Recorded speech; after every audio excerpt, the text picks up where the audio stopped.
Peace, Neutralite, helping people live better, healthier lives. Rummy Culture, champions का culture. Health partner, Capital Super Speciality Hospital, best hospital in Yamunanagar.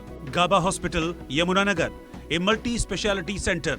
Partner, Haryana Plywood Manufacturers Association, Jagadri Metal Aluminium Utensil and Jagadri Stainless.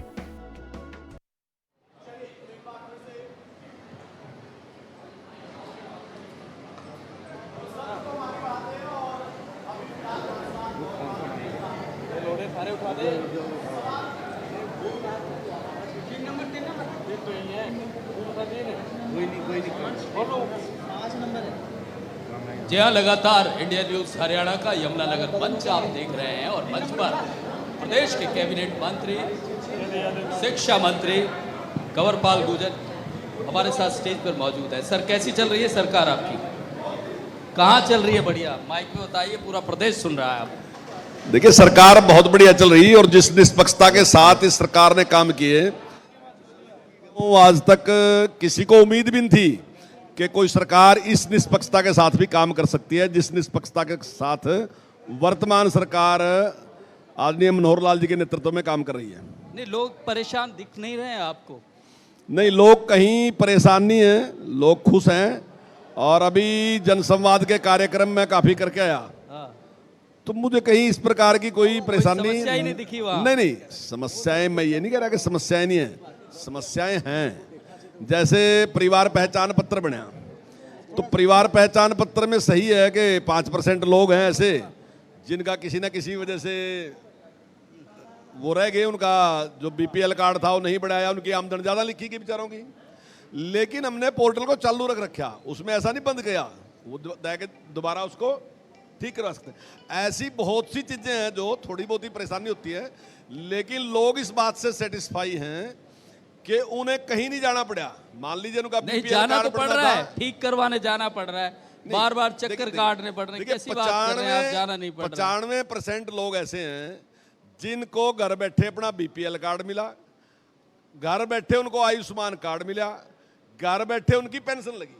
इनमें बहुत सारे तो ऐसे लोग हैं जिनके ration भी कट गए, जिनकी पेंशन भी कट गई, उन लोगों का जिक्र नहीं करते। नहीं, लेकिन सबसे बड़ी बात सुंदर यहाँ पर सवाल इस बात का है कि मंत्री जी दावा कर रहे हैं कि 95% लोग हैं जिनको घर बैठे सब मिल गया।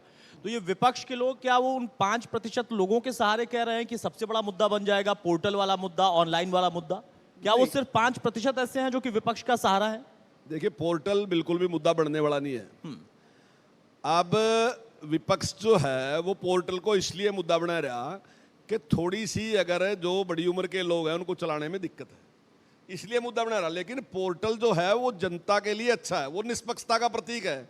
पोर्टल किसी के साथ बेईमानी नहीं करता। आप लोग विद्वान लोग हैं, आपको पता कि एक सॉफ्टवेयर डाल दिया और सॉफ्टवेयर में डाल दिया कि 1 लाख की आमदन वाले को ये मिलेगा, 1.5 लाख की आमदन वाले को ये चीज मिलेगी, 2 लाख वाले को ये मिलेगा। रामचंद्र जांगड़ा जी का भी आपने वो बिलो पॉवर्टी जो होता है, जो पीला कार्ड, वो बना रखा है आपके पोर्टल ने, आपके सॉफ्टवेयर ने। नहीं, आपके जो मेयर है वहाँ के रोहतक के, उनका भी बना रखा है। अभी आप मेरी प्लीज बात तो सुन लो पूरी। तो मैं ये कह रहा कि अगर व्यक्ति होगा सामने ना जी, तो व्यक्ति के साथ मेरे संबंध ज्यादा अच्छे सका, ज्यादा चीज दे दूंगा, खराब हो सका कम दे दूंगा। लेकिन पोर्टल पक्षपात नहीं करेगा। पोर्टल में तो जो सॉफ्टवेयर डला उसके हिसाब से व्यवहार करेगा, जिसका जो राइट है वो देगा। लेकिन जो दूसरी पार्टी हैं उन्होंने अपने जीवन में ऐसा व्यवहार कभी किया ही नहीं कि जिसका राइट था उसको नहीं दिया, उन्होंने उसको दिया जो उनका चाहता था। तो इसलिए वो इस पोर्टल से परेशान है। हम इस पोर्टल से खुश हैं क्योंकि मोदी जी कहते हैं सबका साथ सबका विकास, मनोहर लाल जी कहते हैं हरियाणा एक हरियाणवी है। तो हमारे लिए सब एक हैं। जितने लोग हमारे सामने हैं, हमारे लिए 2.25 करोड़ लोग उतनी ही अहमियत रखते हैं, चाहे भले ही उन्हें हमारी वोट नहीं भी दी, लेकिन उसका विकास हमारी जिम्मेदारी है। कंवरपाल जी, अगर आप ये कहते हैं तो अच्छा है, सुनने में भी अच्छा है और तकनीकी का दौर है, बिल्कुल जाना चाहिए तकनीकी में, लेकिन उसकी तैयारी भी तो होनी चाहिए ना। आप लोग कुछ फैसले ऐसे कर देते हैं, विपक्ष कहता है बिना तैयारी के। वो पोर्टल से उनको दिक्कत नहीं है, वो कहते हैं चलाने वाला नहीं है, सॉफ्टवेयर आपका सही ढंग से काम नहीं कर रहा है, देखिए उसको ऑपरेट करने में बहुत समस्याएं आ रही हैं। देखिए, मुद्दा क्या बढ़ना चाहिए था? अगर ये मुद्दा था उनके लिए तो उन्हें मुद्दा बनाना चाहिए था कि अगर हमारी सरकार आएगी तो हम पोर्टल को और ज्यादा व्यवस्थित करेंगे, लेकिन उन्होंने व्यवस्थित की बात नहीं की। उन्होंने कहा कि हम पोर्टल को समाप्त करेंगे। समाप्त करने का मतलब क्या है कि वो अपने तरीके से अपने चेतों को सब कुछ देना चाहते हैं। उनके लिए वो, उनका परिवार, उनके चेते वही सब कुछ है। हमारे लिए सब लोग हैं। हो सकता है कुछ कमियां हमारे में रह रही हूँ, ठीक है, जब नया काम शुरू करेंगे कुछ थोड़ी बहुत कमियां रहेंगी, ठीक करेंगे, कर रहे ठीक है। अभी अच्छा कमियां ठीक है, थोड़ी अब बहुत शिक्षा नहीं, शिक्षा कमियां का थोड़ा हैं, सा मैं जिक्र मानता हूं, कर लेकिन लेते हम हैं। ठीक लग रहे करने। अब कंवरपाल साहब, जब शिक्षा का जिक्र होता है और जब से आपने विभाग को संभाला तो वहां पर बार बार ये कहा गया कि हमने मूलचूल बदलाव करने की कोशिश की है। एक गुरुकुल की परंपरा हमारे देश में होती थी और समय अंतराल पर वो खत्म होती चली गई। आपने कहा कि हम जो बेसिक शिक्षा है उसको भी ना सिर्फ दुरुस्त करने की कोशिश में है, बल्कि साथ साथ कल्चरल जो हमारा एक संस्कार का दौर रहा है वो भी बच्चों में जाए। आप कुछ आंकड़े हर बार हम लोग जब भी चर्चा करते हैं तो दिखाते हैं, बताते हैं कि इतना हो गया है। अब उसमें कुछ इजाफा हुआ है, कुछ और बदलाव हुए हैं, जमीन पर उसका क्या असर है?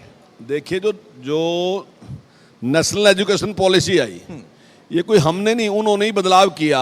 और इस तरीके से एजुकेशन जो है यहाँ से जुड़ी, यहाँ के कल्चर से भी जुड़ी हो एजुकेशन, और उस पे अपनी भाषा पे भी उन्होंने जोर दिया कि जो मातृभाषा है उसमें बच्चे का हम शिक्षण कराएंगे। तो उस प्रकार का उन्हें किया। जैसे हमारे यहाँ के इतिहास है, हमने इतिहास में कुछ परिवर्तन किए, और जो महापुरुष थे यहाँ के, हम उनको इतिहास में ले गए। जहाँ पहले अगर मान लीजिए 5 लोग आते थे, आज 25 लोग हैं। हमारे यहाँ के 14 गाँव हरियाणा के ऐसे हैं जो अंग्रेजों ने ये आदेश दिया कि इनको फूंक दो, और वो फूंक दिए, लेकिन उनका जिक्र नहीं था। ऐसे बहुत से लोग हैं जो महापुरुष थे जिनके साथ इतना अन्याय। एक हंसी के एक जैन साहब थे, उनको इतनी कड़ी सजा दी कि उनको पेड़ से बांध के और कुत्ते छोड़ दिए उनके ऊपर, और जिंदा आदमी को कुत्तों ने खा लिया, लेकिन इतिहास में नहीं था। राजा नाहर सिंह, मैं समझता हूँ यहाँ पूछो, बहुत कम लोग होंगे जिन्हें पता होगा राजा नाहर सिंह कोई थे, और उन्होंने इतना बड़ा त्याग किया, कैसे उनके साथ किस प्रकार से व्यवहार किया अंग्रेजों ने। तो ऐसे बहुत महापुरुष थे, उनका हमने चेंज किया। जहां तक टेक्नोलॉजी की बात है, हमने शुरू किया कि हमने जो टैब देने की शुरुआत की बच्चों को। अब मैं दावे के साथ को देश में नहीं, मुझे लगता है कि शायद ही दुनिया में कोई देश होगा जिसने इतने टैब अपने बच्चों को दिए। हमने 5 लाख बच्चों को टैब दिए, और टैब के साथ साथ हमने पायल जो है, जो सॉफ्टवेयर है, उसमें हमने उनको 32 सब्जेक्ट ऐसे हैं जो हमने उसमें दे रखे, और हम 2 GB डाटा भी बच्चे को फ्री दे रहे कि बच्चा जाएगा और अपने घर तैयारी। मुझे पता है कि जो बच्चा मेरे पास पढ़ रहा, उसके भी बाबा के पास इतने संसाधन नहीं है कि वो बच्चे को ट्यूशन पढ़ा सका, लेकिन मैंने सारा चीज उसके लिए व्यवस्थित कर दी। वो जाएगा बच्चा अपने यहाँ, तो अपने यहाँ पढ़ाई कर सकता है, सारा कुछ। मैं आपके दस्तावेजों में, अतुल, जो आपने बात कही वही यहाँ भी वही बात आई कि तैयारी पूरी नहीं है। अभी बहुत सारे पेरेंट्स हैं जो दुखी हो गए उन जो इन्होंने टैब दिए हैं। हाँ, वो बच्चे जो कंटेंट देख रहे हैं या उनको जो गाइडेंस होनी चाहिए कि किस तरह से देखना है, वो नहीं है। पेरेंट्स उनको वापस कहने का मतलब सुंदर ये है कि यहाँ पर पोर्टल में जिस सॉफ्टवेयर का जिक्र कर रहे थे, उस टैब में वो सॉफ्टवेयर नहीं डाला गया। वहां पर वो सॉफ्टवेयर जिसमें कुछ भी दिख रहा है, वो वहां पर समस्या का विषय बन गया है। देखिए, कुछ लोग ऐसे हैं जो बहुत अच्छे काम को भी निकम्मा बनाने की कला है उनके पास, वो इसी काम पे लगते हैं, नेगेटिव सोचते हैं सारे। अब उन्होंने क्या कहा कि जी आपने जो बच्चों को टैब दिया, उसमें आपने जो लॉक लगाया था, बच्चों ने वो लॉक तोड़ के उसमें दूसरी चीज देख ली। अभी मैं जनसंवाद के कार्यक्रम में था, तो एक व्यक्ति ने मेरे से यही बात कही, तो मैंने उससे कहा कि आपका बच्चा सरकारी स्कूल में पढ़ता है क्या? बोला नहीं। मैंने कहा आपके बच्चे के पास टैब या लैपटॉप है क्या? बोले हाँ है। तो मैं कहा उसमें कोई लॉक है क्या? बोला नहीं है। तो उसकी देखरेख कौन करता है? बोला मैं करता हूं।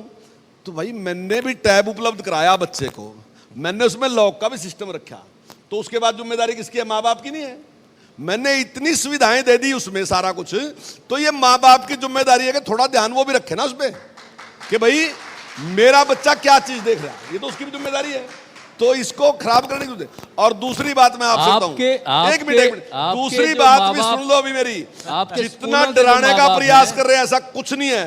200 में से एक बच्चा है, 0.5% बच्चे हैं, सिर्फ 200 में से एक बच्चा है जिसने टैब का लॉक तोड़ा, कुछ भी नहीं है। इससे कम तो कुछ हो ही नहीं सकता। और अभी हमने बच्चों को कह भी दिया कि अगर कोई बच्चा ऐसा करेगा तो हम टैब वापस लेंगे उससे। तो मुझे लगता है कि आने वाले टाइम में एक भी नहीं होना, केस होगा नहीं बिल्कुल भी।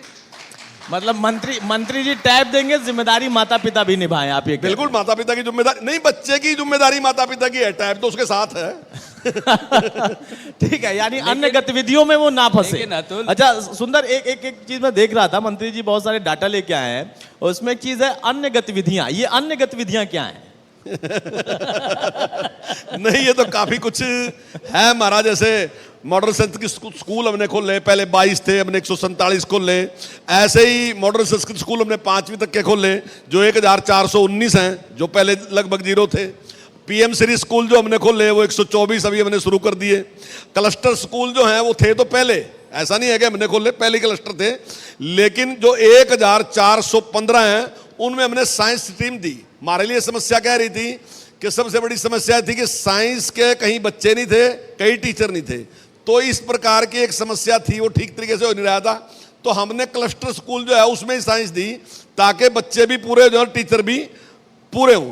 दूसरा, हमने अभी एक योजना दी कि 6 चीजें हर स्कूल में पूरी होनी चाहिए।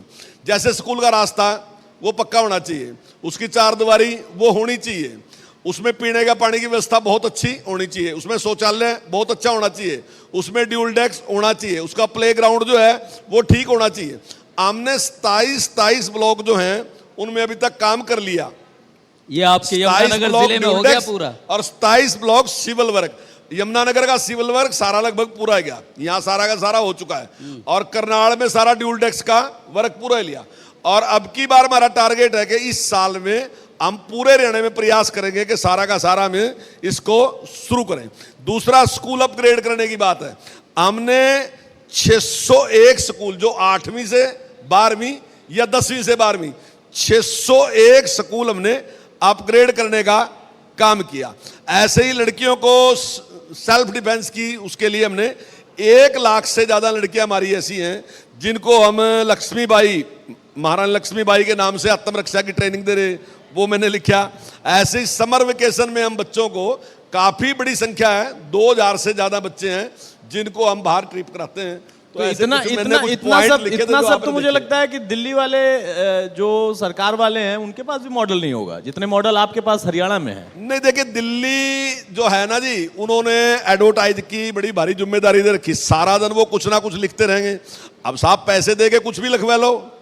अब आप अगर यहाँ कोई होर्डिंग लगाएं तो होर्डिंग आपका जो जी में लगाओ आप अपना। अब आपने पेज खरीद लिया अखबार का तो आपकी मर्जी साहब, उसमें कुछ भी लिखोगे खबर तो नहीं आएगा। तो अगर आप सुबह अखबार उठा के देखोगे तो हर अखबार के फ्रंट पेज पे आप पार्टी है और कोई नहीं है, सारे के सारे वही हैं, रोज आना वो कुछ ना। आप देखिए चंद्रयान गया ना, उस पर खर्च हुए 600 करोड़ रुपए, और पंजाब सरकार का जो बजट है एडवर्टाइज का वो है 750 करोड़ रुपए। उन्होंने 750 करोड़ रुपए इसी काम पे खर्च कर दिए कि बोलते रहो बोलते रहो बोलते रहो झूठ, तो कभी तो सच मान ही लो। नहीं, वो तो बुलाते हैं आप लोगों के, उनका स्कूल विजिट करिए, कुछ सीखिए।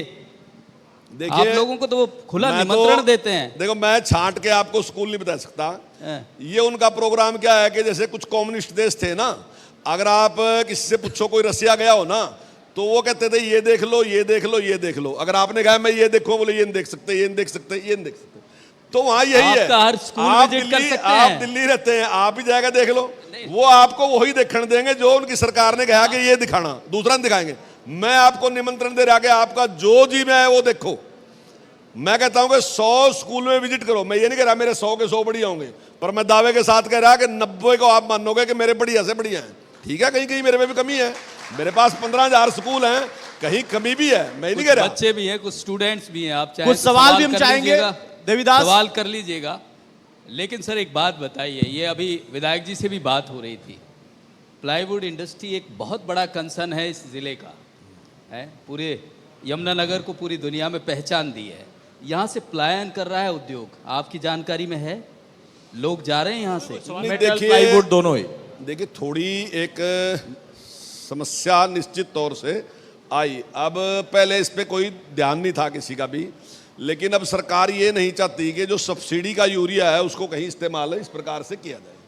तो उस पर एक तो रोक लगी, उससे थोड़ा निश्चित तौर से रेट से जो है वो जो उद्योगपति था वो काफ़ी प्रभावित हुआ, उससे प्रभावित है।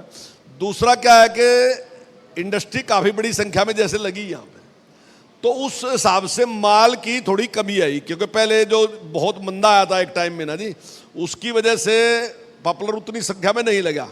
आने वाले टाइम में मैं दावे के साथ कह सकता हूं कि पॉपुलर बड़ी मात्रा में जितना रेट है इस टाइम, तो इसमें किसान बहुत बड़ी मात्रा में पॉपुलर लगाता जा रहा है, और आने वाले टाइम में वो दिक्कत नहीं रहेगी। मैं समझता हूँ सारा कुछ ठीक हो जाएगा। नहीं तो लेकिन ये सिर्फ प्लाईवुड की नहीं है, हम लोग अभी चर्चा कर रहे थे, मेटल इंडस्ट्री भी बड़ी है यहाँ पर, उसके साथ भी समस्या। वो कह रहे हैं कि मेटल इंडस्ट्री जो भी यहाँ जगाधारी में उसका बड़ा हब है, प्लाईवुड को लेकर आप कह रहे हैं कि चलिए मान लिया कि पॉपुलर के पेड़ में शायद कुछ कमी थी, नहीं आ पाया माल, तो उसकी वजह से समस्या है। ये सारी चीजें सरकार के संज्ञान में है। वो लोग बता रहे थे कि सरकार तक ये बातें हैं, मंत्रालय तक है, मुख्यमंत्री तक है। अगर कोई भी प्रॉब्लम, मेरे पास पॉल्यूशन है, मैंने अभी पॉल्यूशन के सारे अधिकारियों को यहाँ बुलाया था, और जितनी भी समस्या हमारे उद्योगपतियों ने बताई थी यहाँ, हमने तुरंत वहीं उसका समाधान कर दिया था। ठीक है, मंदी और तेजी तो थोड़ा चलता ही रहता है बिजनेस में। थोड़ा नहीं, बहुत हालात खराब हैं। आप पता नहीं नहीं, बहुत हालात खराब नहीं है, इतना नहीं है जितना आप पॉल्यूशन ही उसके लिए आधार बताया गया कि पॉल्यूशन को ही आधार बताकर कह रहे हैं कि आप जगाधारी छोड़ दो। नहीं, इस टाइम पॉल्यूशन की कोई समस्या नहीं। अभी भी मुझे जो यहाँ की संस्थाएं हैं, जो इनकी इंडस्ट्री की संस्थाएं हैं, वो मुझे मिली, चैम्बर ऑफ कॉमर्स और दूसरी हैं कुछ, वो मुझे मिली थी, और मैंने उनसे पूछा था, नहीं हम सेटिस्फाई हैं, उन्हें किसी ने भी इस प्रकार की शिकायत मेरे पास एक फॉरेस्ट रिसर्च सेंटर की बात भी बहुत पहले उठी थी यहाँ, उसका भी कुछ अता पता नहीं है।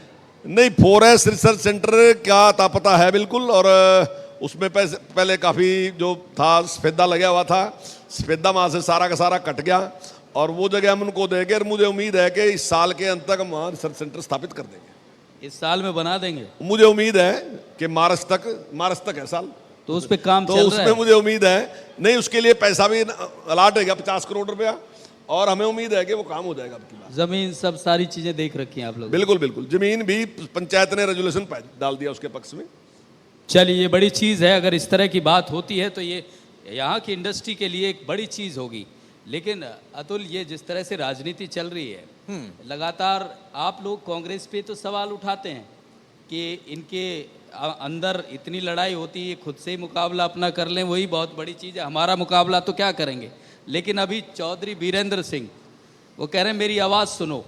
आप लोग उसकी आवाज़ ही, उनकी आवाज़ नहीं, आप तो बता रहे हैं उनका स्टाइल है। वो हमें नहीं कह रहे मेरी आवाज़ वो सुनो। आपको तेवर दिखा रहा है, आप कह रहे हैं उनका स्टाइल है। नहीं, देखिए, ये स्टाइल तो खैर मैं आपसे कह रहा हूँ, ये ऐसा तो नहीं है। आप इतने बड़े पत्रकार हैं, आप टाइम पे देखते रहते हैं, वो लंबे टाइम तक कांग्रेस में रहे, अब तो उनके बेटे भी तेवर दिखाने लगे हैं। उनका यही स्टाइल था, तो वो स्टाइल जीवन का हिस्सा बन गया उनके। हालांकि बीजेपी में इस प्रकार का व्यवहार कोई लीडर करता नहीं है, स्टाइल नहीं कोई रैली करता है, वो पार्टी के हिसाब से सारे कार्यक्रम करते हैं। लेकिन चौधरी साहब का है अपना स्टाइल, तो जिस प्रकार से वो कहते हैं कि स्टाइल क्या करें, मजबूरी है। आप लोग सुनते नहीं है, मजबूरी है। नहीं, आप उसे स्टाइल का नाम दे रहे हैं। आपके साथ कांग्रेस में इतना उन्होंने पूरा जीवन दे दिया, उसके बाद कांग्रेस छोड़ के आप लोगों के साथ आए, आप लोगों ने उनकी बात ही नहीं सुनी। वो कह रहे हैं कि गठबंधन की जरूरत नहीं है, तो आप उसमें कुछ बोलते नहीं है। वो सेंटर में कैबिनेट मंत्री रहे, और मेरा ख्याल का कांग्रेस में कभी सेंटर में कैबिनेट मंत्री रहे नहीं वो, लेकिन हमारी सरकार में वो सेंटर में कैबिनेट मंत्री रहे, और हमेशा कहीं भी जिस मंच पे भी आए, उन्होंने हमेशा मोदी जी की तारीफ की कि मोदी जी ने मुझे बहुत नहीं, अब वो लठ गाड़ने की बात कर रहे हैं। वो कह रहे हैं कि अब लठ गाड़ेंगे, 2 अक्टूबर की रैली करेंगे और लठ गाड़ेंगे। देखिए, अब जब रैली होगी तो आपको पता चलेगा। मुझे नहीं लगता ऐसा कुछ भी है, लेकिन वो तरीका है उनका अपने लोगों को साथ जोड़ के रखने का। अपने लोगों के लिए कर रहे हैं आप लोग? नहीं, वो देखिए, हमारे यहाँ अपने लोग नहीं होते। अगर आप बीजेपी की बात करोगे तो कंवरपाल का कोई आदमी नहीं, अगर आप घनश्याम से पूछोगे तो घनश्याम का कोई आदमी नहीं है यहाँ, सब बीजेपी के लोग हैं। और हमें गलतफहमी भी नहीं है कोई मारा है, हमें पता है सब के सब बीजेपी के, ये बीजेपी की विचारधारा से जुड़े हैं। लेकिन वहाँ कुछ अपने लोग होते हैं, जहाँ से वो आए ना, वहाँ लोगों के अपने लोग होते हैं, तो उस तरीके का अपने लोगों को जोड़ के रखने का वो तरीका है। हमारे यहाँ तो है नहीं वो ऐसा कुछ। मतलब आप लोग उनका स्टाइल बदल नहीं पाए? नहीं, देखिए, इतनी उम्र में सारी चीजें तो नहीं बदलती, कुछ बदल जाती है, कुछ नहीं बदलती। ठीक है, लेकिन अब उनके बेटे भी बगावत करने लगे, वो भी सुनते हुए सुनाते हुए पाए गए। वो तो आपके सांसद है। देखिए, बेटे वो आपके हैं, वो सांसद है, उनके पास भी वही स्टाइल है पिताजी वाला। नहीं, बेटे में कोई नहीं है। देखिए, जब पिताजी अगर कोई कार्यक्रम कर रहे हैं तो बेटा सहयोग करेगा, इतनी बात है। बेटे ने लेकिन कोई इस प्रकार की कोई ना बात कही, ना ही कोई इस प्रकार का बयान है, कोई बयान नहीं है। बयान तो उनका भी कोई ऐसा नहीं है, लेकिन वो कार्यक्रम में ही है, जब पिताजी कर रहे हैं तो ठीक है। उनका बयान है कि अगर 2 तारीख को तय हो जाएगा, बड़ा फैसला ले सकते हैं, उनका बयान है। देखिए फैसला तो उन्हें लेना, मैं इसका फैसला कैसे कर सकूं उनके फैसले का कि लेंगे कि नहीं लेंगे या क्या होगा वो अच्छा, तो- आपकी पार्टी के सांसद ने कुछ पूछते नहीं, आपकी तो अनुशासन वाली पार्टी मानी जाती है ना। नहीं, हमारी पार्टी अनुशासन वाली पार्टी है, इसमें कोई दो राय नहीं। हाँ तो कहाँ अनुशासन दिख रहा है, वो तो अपनी बाइक लेके चल दी है। मेरी आवाज सुनो। नहीं देखिए, जब बाहर से कुछ लोग आएंगे ना जी, तो उनको हमारे साथ ढलने में टाइम तो लगेगा ना जी, थोड़ा कितना टाइम लगेगा? लगता ही कैबिनेट है। मिनिस्टर बना दिया, फिर भी आपने नहीं समझ पाए। बाहर के लोगों को दरअसल अपना समझने या अपना करने की, मतलब जिस तरह से उनकी देखिए जब हम ये कह रहे हैं सबका साथ सबका विकास, तो लोग भी सारे हमारे ही हैं, जोन से आवांग ले लेंगे, उन्हें क्या बात थी। अच्छा ठीक है, चलिए ये जब उनके हम अपने विकास हैं, के फिर से मामले समझा में, लेंगे। नौकरी देने के मामले में किसी चीज में कोई पक्षपात नहीं कर रहे, तो अगर पार्टी में लेना पड़े तो उसमें क्यों पक्षपात करेंगे, उसको भी ले लेंगे। अच्छा, एक दिन वो भी ठीक हो जाएगा। भगवान श्री कृष्ण ने तो जो बाहर थे में भी सारे के सारे लेकर लड़ाई लड़ी, लड़ाई जीतनी तो फिर सब लेने पड़ेंगे। अच्छा, आपने नौकरियों का जिक्र किया, ये देखिए लगातार हुड्डा साहब से बात हो रही है, बोले कैसे स्कूल बना रहे हैं आपने, इतने सारे बना दिए, टीचर्स वहाँ नहीं है, ये बड़ी चीज़ है। ये पिछली बार आप लोगों ने भर्तियाँ की थी, इस बार वो भर्तियाँ भी नहीं हुई, और बोले कि अटैचियाँ पकड़ी जाती हैं आपके ऑफिस में, सरकारी ऑफिस में। आप कैसी नौकरियाँ दे रहे हैं? आप कहते हैं कि बगैर खर्ची बगैर पर्ची नहीं, ये मैं देखिए भ्रष्टाचार लगातार बढ़ रहा है। हुड्डा साहब का सीधा वार है, प्रदेश को लूट के खा नहीं। गया आपका गठबंधन। देखिए इसको मैं स्वीकार करता हूं कि टीचरों की कमी है, मैंने कभी नहीं कहा कि टीचरों की कमी नहीं है, टीचरों की कमी है, लेकिन हम भर्ती करने लग रहे हैं, और आने वाले 2 मास में मुझे पूरी उम्मीद है कि हम 20,000 टीचरों की भर्ती कर लेंगे, और 20,000 टीचरों की भर्ती करने के बाद मुझे नहीं लगता कि फिर कहीं कमी रहेगी। अगर रहेगी तो उसको और भर्ती कर लेंगे, लेकिन 20,000 के बाद मुझे लगता है कि सारा हमारे पास और पर्याप्त इस टीचर हो भर्ती में तो गड़बड़ी नहीं हो जाएगी, वो ये भी कह रहे हैं कि अगर मान के करेंगे तो भी देखिए गड़बड़ हो जाएगा वहां पे। हर देखिए- पेपर लीक देखिए, होता है, वो बात ये कहते हैं। एक व्यक्ति ने कहीं गलती करी या अपराध करा तो मैं मानता हूं उसने किया, उसके खिलाफ हमने कार्रवाई की, लेकिन मेरे कहने से या किसी दूसरे कहने से बात चलती नहीं, बात समाज से चलती है। हमारे बारे में जो राय है वो समाज की राय है, हम कुछ भी अपने बारे में बोलते रहे, उसकी कोई वैल्यू नहीं है।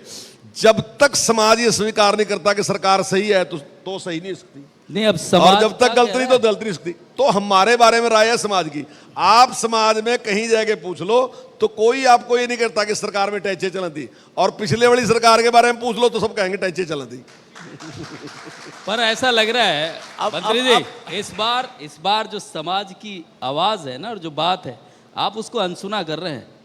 ऐसा कहा जा रहा है, आप बार बार कह रहे हैं कि नहीं कोई है ही आवाज नहीं, और वो कह रहे हैं कि बहुत गूंज है। देखिए जैसे मैंने आपसे अभी कहा था टैब के बारे में कि अच्छी चीज को भी बुरा करने की कुछ लोगों के पास कला होती है, कुछ लोग इस काम में नहीं, लगे, संख्या बहुत बड़ी कुछ है। लोग उस काम में लगे हैं, लेकिन वास्तविकता में जो हमने जिस प्रकार की सुविधाएं लोगों को दी हैं और जिस प्रकार से फायदे लोगों को हुए हैं, तो मेरा मानना, और जिस निष्पक्षता के साथ इस सरकार ने काम किया, तो मुझे नहीं लगता कि कहीं भी इस प्रकार की बात है। वो केवल और केवल गलतफहमी है उनको कि ये होगा।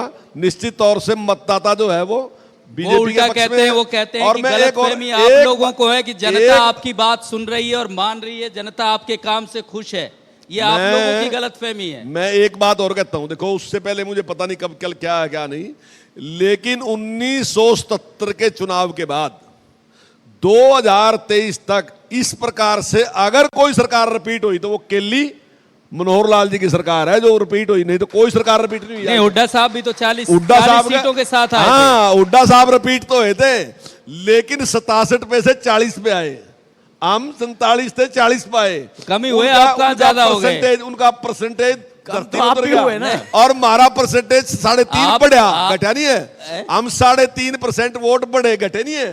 तो आज तक कोई सरकार ऐसे रिपीट नहीं, चाहे कितनी बड़ा लीडर कोई रहा हो। अच्छा, अब चूंकि आपने चुनाव का जिक्र कर दिया और साल चुनावी है, वो चाहे आम चुनाव हो लोकसभा का या फिर उसके बाद हरियाणा विधानसभा का, 2-3 उस पर मूल प्रश्न है। मैं कल देख रहा था कि मध्य प्रदेश में कैसे टिकट काटने की बात हो रही है बहुत बड़ी संख्या में, 40% के आसपास। उस सवाल पे मैं बाद में आऊंगा, लेकिन संगठन के तौर पर इसमें कोई शक नहीं है कि बीजेपी बहुत आगे है और आप लोग 365 दिन सक्रिय रहते हैं, लेकिन कांग्रेस के संगठन को लेकर क्या आप लोग का ऑब्जर्वेशन है? और आज अभी ताजा बयान उदय भान का आया है, वो कह रहे हैं बार बार प्रभारी हमारे बदल जाते हैं, इससे संगठन बन नहीं पा रहा है। अब किसने उनके प्रभारी बदलने के लिए उनको मजबूर किया है?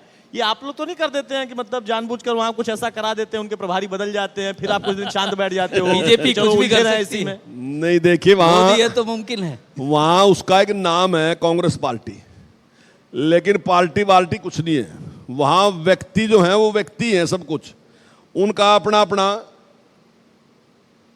मतलब अपनी अपनी पार्टी है। उसने पार्टी कह लो, उनका अपना व्यक्तिगत वो हुड्डा साहब का जिक्र संगठन कर है रहे उनका। नहीं, चाहे वो हुड्डा साहब का है, चाहे कुमारी शैलजा जी का है, चाहे सुरजेवाला जी का है, चाहे किरण चौधरी का है, और इनके बाद भी हैं कुछ थोड़े से। अच्छा, और भी रह इनके गए। बाद भी हैं कुछ और थोड़े, यादव जी और दूसरे कुछ और भी हैं थोड़े थोड़े।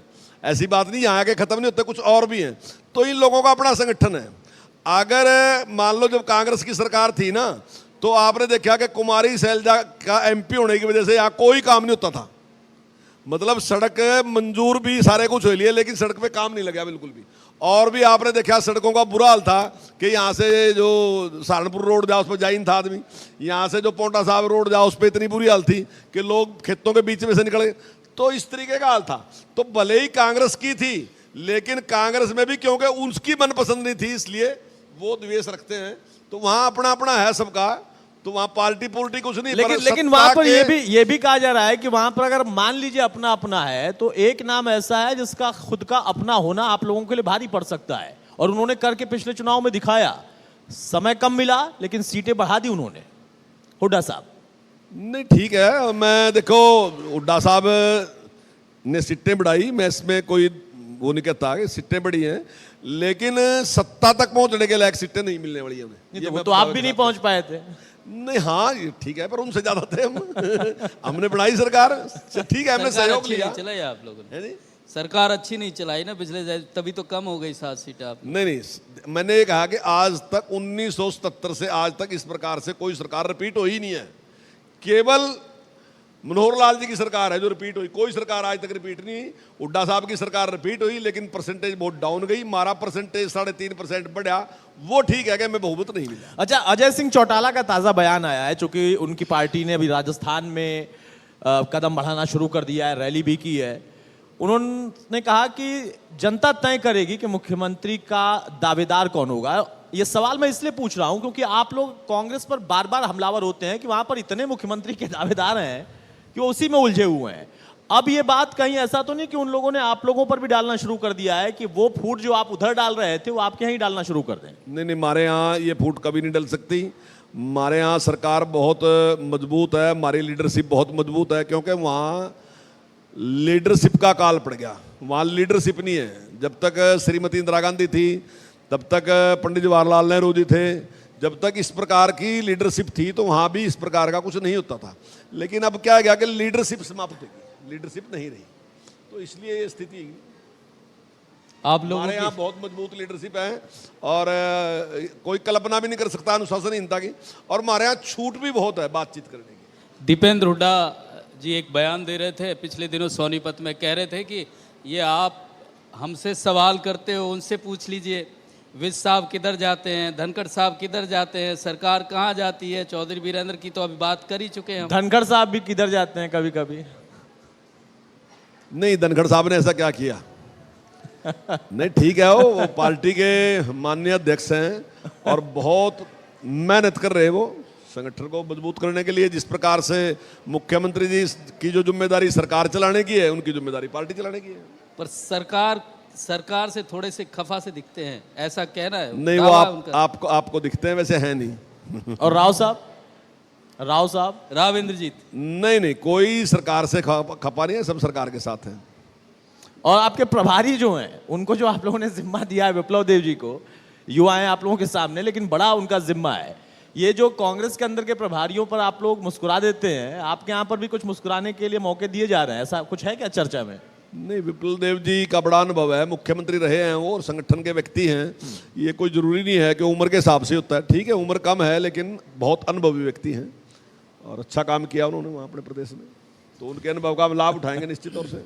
मंत्री जी एक बात बताइए, ये जो पिछले बार 5 साल आपने सरकार चलाई और इस बार 4 साल सरकार चलाई, दरअसल आप ही के लोग कहते हैं कि गठबंधन का बड़ा फर्क पड़ा आप लोगों की परफॉर्मेंस पे, डिसीजन लेने में है? ये जो सारी दुनिया में सड़कें देखिए, जो आप लोगों को शिकायत करती हैं, ये भी गठबंधन का देखिए, शिकार है। ये प्रैक्टिकल बात होती है। हैं? गठबंधन की सरकार जो होती है उसमें निर्णय लेने में स्वाभाविक ही है कि वो स्थिति जो पूर्ण बहुमत की सरकार होती है उसमें और गठबंधन की सरकार में निश्चित तौर से फर्क होता है। ये नहीं, प्रैक्टिकल गठबंधन- बात है, कोई इसमें घुमाने की रिस्की बात नहीं है। आप कोई भी दुनिया सरकार की होगी इतनी दुनिया बड़ी में, पार्टी हैं, आप गठबंधन की बेबस सरकार क्यों को होते दिक्कत हैं है। उनके आगे? नहीं मतलब ऐसी बेबसी अच्छी लगती है आप लोगों की, गठबंधन की सरकार है। देखिए बेबसी या नहीं बेबसी, नहीं, आप- गठबंधन कोई खुशी में थोड़ी करा, गठबंधन तो मजबूरी की चीज तो है। इसका मतलब ये थोड़ी अगर कि मेरे जनता पास परेशान बहुमत हो। नहीं है, मैं गठबंधन जब करूंगा ना जी। इसका मतलब तो ये ऐसे- तो ऐसे अगर मेरे काम- पास पूर्ण बहुमत हो, मैं गठबंधन क्यों करूं? करने का ही नहीं, ये तो मेरी मजबूरी है गठबंधन करना। हाँ, तो वो मजबूरी इतनी नहीं होनी चाहिए कि जनता के काम प्रभावित हो। नहीं, जनता के काम कहीं प्रभावित नहीं नहीं, है। सड़कें लेकिन रो रो कर कहती हैं आपसे हम कि ये कब ठीक होंगे।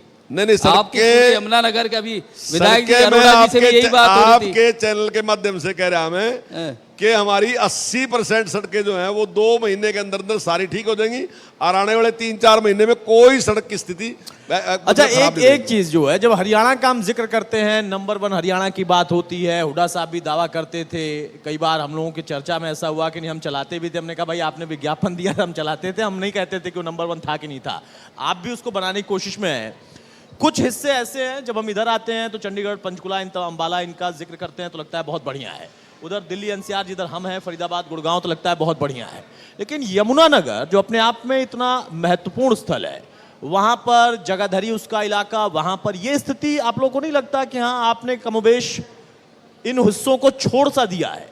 जो आरोप आप लगाते थे कभी हुड्डा साहब पर कि उन्होंने सिर्फ गुड़गांव और रोहतक को देखा, तो आप लोगों ने क्या यमुनानगर को छोड़ दिया? तो वैसा ही काम नहीं किया? चलो, आपने अच्छा सवाल पूछ लिया। इसका हिसाब अब मैं ये भी लिस्ट अब में दे रहे। नहीं, आपने जो उसका पूछा, देखिए मैं मोटे मोटे काम ही आपको बताता हूं। अब सिविल हॉस्पिटल यमुनानगर 100 बेड का था, अब 200 का है। प्रताप नगर 6 बेड का था, विधायक जी 30 का बताया है। था, उसमें डॉक्टर छछरौली नहीं होते। 6 का था, 30 का है। विधायक जी ने भी खदरी में गिनवाया नया है। बना, सरस्वती नगर में नया बना 30 का, अरे रदौर में 30 का नया बना, अंटावा में 30 का नया बना, रणजीतपुर सडौरा में नया बना, अकबरपुर सडौरा नया बना, सडौरा में 50 का अभी अपग्रेड होया, बना नहीं अभी। पीएचसी अलार में बना। ऐसे ही ये नेशनल हाईवे तो अगर काफी लंबे टाइम से गया, यमुनानगर से हरिद्वार का, इसका भी ताजेवाड़ा वाला जो अभी इस पे काम चल रहा, 542 करोड़ से एक्सप्रेस हाईवे बनने लग रहा। तो ये सारी की सारी चीजें जो हैं वो आपके सामने हैं। मेडिकल कॉलेज की आधारशिला अभी माननीय मुख्यमंत्री जी रखे गए, 2025 तक कंप्लीट होगी और लगभग 1000 करोड़ रुपया उसके ऊपर खर्च होगा। तो ये सारे के सारे काम जो हैं, और अभी ये लक्कड़ मंडी है, ये भी 7 करोड़ रुपए खर्च करके, हालांकि चाहे कांग्रेस के टाइम में जमीन एक्वायर हुई, हालांकि उन्होंने थूक के बंद लगाए भी दिए, लेकिन जितनी बढ़िया बनी ये 7.5 करोड़ रुपए लगा के हमारी सरकार में बनी। तो ऐसे बहुत से काम, और जितनी ITI सारी की सारी जितने यहाँ हल्के हैं, हर हल्के में 2 या 3 ITI हमारे टाइम में बनी। खुश हैं, संतुष्ट हैं आप? हम संतुष्ट नहीं है, पहले जनता की- संतुष्ट पहले है। की तुलना में तो मतलब देखिए आपके जगाधरी में भी बात की। मैंने लोगों से पूछा हाँ। कि भाई कोई बड़ा काम वो आप बताए, तो मेरे ध्यान नहीं है। अगर कोई बड़ा काम आपको लगता हो अभी हल्के में रह गया, तो आप बताओगे क्या बड़ा काम रह गया। चाहे ब्लॉक बनाने का था, तहसील बनाने का था, सब डिवीजन बनाने का था, चाहे दूसरे अन्य कोई काम थे, वह सारे काम हो गए। तो लोगों ने भी कहा कि बड़े काम सारे गए। ठीक है, कुछ काम समाप्त नहीं होते, मैं ये नहीं कह रहा काम समाप्त हो गए। नहीं, बिल्कुल अभी काम चलता भी गली, रहता है। अब नाली, सड़कें, सारे समय की काम थोड़ी चलते पाबंदी हैं। है। कुछ आखिरी सवाल ले लेते हैं सुंदर। ये कोई इसमें शक नहीं है कि काम हमेशा चलता रहता है, सरकारें आती जाती रहती हैं, और हर सरकार में ऐसा नहीं है कि किसी एक सरकार में, आपकी सरकार में कुछ हुआ ही नहीं, या बहुत कुछ हो गया, या किसी और सरकार में कुछ हुआ नहीं। नहीं, हमारी सरकार में बहुत कुछ हो गया। अच्छा, आपकी सरकार में मैं ये बहुत कुछ मानता हो हूँ, गया। बहुत कुछ हो चलिए, गया। अच्छी बात है। मैं दावे के साथ कह रहा कि पिछले 10 साल में और हमारे 7-8 साल में अगर हमारा काम 3 गुना से ज्यादा हो, तब हमें मानो कि हमने काम किया। 3 गुना से ज्यादा हो। सुंदर, आखिरी सवाल। आखिरी सवाल परिमल जी, एक सवाल शिक्षा मंत्री जी कह रहे हैं कि मार्च तक 20,000 टीचर मिल जाएंगे प्रदेश को। मार्च तक क्या हो जाएगा? 20,000 टीचर्स की भर्ती हो रही है भर्ती हो प्रदेश जाएगी, में, कभी शिक्षकों नहीं की है। टीचर्स की भर्ती पर तो डिले है सर आपकी सरकार में। टीचर्स भर्ती नहीं हुए, इसके लिए तो जैसे आप लोग मैंने इस सर, बात को स्वीकार किया। देखो, मैंने बहुत आपसे सारे पहले फेयर सिलेक्शन हुए, इसके इस लिए आपको बात को- बहुत बहुत धन्यवाद। नहीं, मैं इस बात मुख्यमंत्री को- मनोहर लाल जी को बहुत बहुत धन्यवाद। जैसे फेयर सिलेक्शन हो रहे हैं, और जैसे ग्रुप सी का भी पेपर जो है सीईटी का हुआ तो बिल्कुल फेयर हुआ है, और पिछले जो है 10 साल में जितनी भर्तियां हुई है भी फेयर हुई है, लेकिन टीचर्स की भर्ती नहीं हुई है सर, और आप जो मान ही रहे हैं इसको। वो बता रहे हैं, वो कह भी रहे हैं आप कि अपना जल्दी सवाल हो ले मैंने लीजिए। स्वीकार कर लिया, सवाल ले लीजिए। मैंने कहा कि आने वाले 2 महीने में 20,000 टीचर की भर्ती कर लेंगे, ये मैंने स्वीकार कर लिया कि टीचर वाकई कम है हमारे पास सर। और परमानेंट भर्ती होनी चाहिए ना, जैसे जो है जो HKRN के थ्रू होती है, इसमें थोड़ी सी दिक्कत है सर। सुंदर, वो सही है। अब खत्म करते हैं, सर, समय अब थोड़ा पाबंद कर रहा है। और परिमल जी का जो सवाल था, बहुत संक्षेप सवाल में, और बहुत मैं करना संक्षेप चाह में, रहा बहुत हूं। संक्षेप में। जैसे जो हरियाणा बोर्ड है, जो हरियाणा बोर्ड जो CBSE के इक्विवेलेंट नहीं है सर, यहाँ पर थोड़ी सी चूक है। अगर आप कभी थोड़ा सा टाइम देंगे ना तो मैं आपके साथ बैठ करके उसको डिस्कस भी करने को चाहता हूँ। जैसे HBSC बोर्ड, CBSE बोर्ड, उसमें डिफरेंस है बहुत ज़्यादा, और उसको जो है वो मीट आउट करने की ज़रूरत है, वरना हरियाणा बोर्ड से बच्चों का रुझान कम हो रहा है, CBSE की तरफ ज़्यादा जा रहा है सर। ठीक है, मंत्री जी इसका जवाब दें जल्दी से। देखिए, अभी ज्यादा रुझान जो है वो CBSE बोर्ड की तरफ ही है। वही बात कह रहे हैं, मैं इस चिंता का बात विषय को स्वीकार करता हूं, इसमें कोई दायरा नहीं। जो हमें संस्कृति मॉडल स्कूल हैं, अगर हमने CBSE उसमें किया तो केवल और केवल उसका कारण एक ही था कि अभिभावक जो हैं उनका रुझान जो है CBSE बोर्ड की तरफ है। ये कोई ऐसा नहीं कि हमारे टाइम में आया, ये पुराने टाइम से ही पहले से इस प्रकार का है। हम अपने बोर्ड में काफ़ी सुधार रहे, और पिछली बार में हमारा जो था नकल के ऊपर हमने जिस प्रकार से कंट्रोल किया वो हमारा काफ़ी अच्छा रहा, कहीं भी इस प्रकार की घटना हुई नहीं है। ठीक है, टाइम तो लगेगा लेकिन हम उसमें सुधार करेंगे। चलिए, ये ईमानदार बात है, कम से कम आपने स्वीकार किया कि हाँ भर्तियों में अगर कमी थी तो उस पर भी काम कर रहे हैं, और जो आगे CBSE की तरफ रुझान है और ये व्यवहारिक है। बहुत सारे प्राइवेट संस्थानों की तरफ आप जाइए या घर परिवार में जाइए तो वहां पर लोग कहते हैं कि नहीं भाई CBSE, तो ये माता पिता की पसंद भी हो गई है, और मंत्री जी ने स्वीकारा कि अगर हम अपने बोर्ड की तरफ उनका रुझान लाना चाहते हैं तो उसके लिए हम प्रयास कर रहे हैं। हो सकता है थोड़ा समय लगे। बहुत शुक्रिया कंवरपाल जी हमारे साथ मंच साझा करने के लिए। बहुत शुक्रिया सर। तो अगला सत्र आगे चलता रहेगा। फिलहाल इस सत्र में एक छोटा सा ब्रेक हम लेंगे। कंवरपाल साहब ने स्पष्ट कर दिया है कि शिक्षा के क्षेत्र में सुधार हुआ है, लेकिन और सुधार की गुंजाइश है। Associate sponsor MF Darzi, delivering masterpiece. Neutralite, helping people live better, healthier lives. Rummy Culture, champions ka culture. Health partner, Capital Super Speciality Hospital, best hospital in Yamunanagar. Gaba Hospital, Yamunanagar, a multi-speciality center. Partner, Haryana Plywood Manufacturers Association, Jagadri Metal Aluminium Utensil and Jagadri Stainless. Associate sponsor, सच्ची सहेली, महिलाओं की सबसे भरोसेमंद औषधि एवं tonic. तीखी मिर्ची।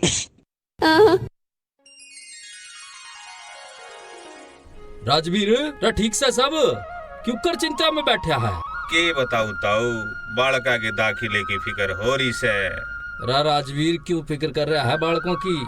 मनोहर सरकार बालकों के भविष्य के ताई जम के काम कर रही से, तन बेरा भी है।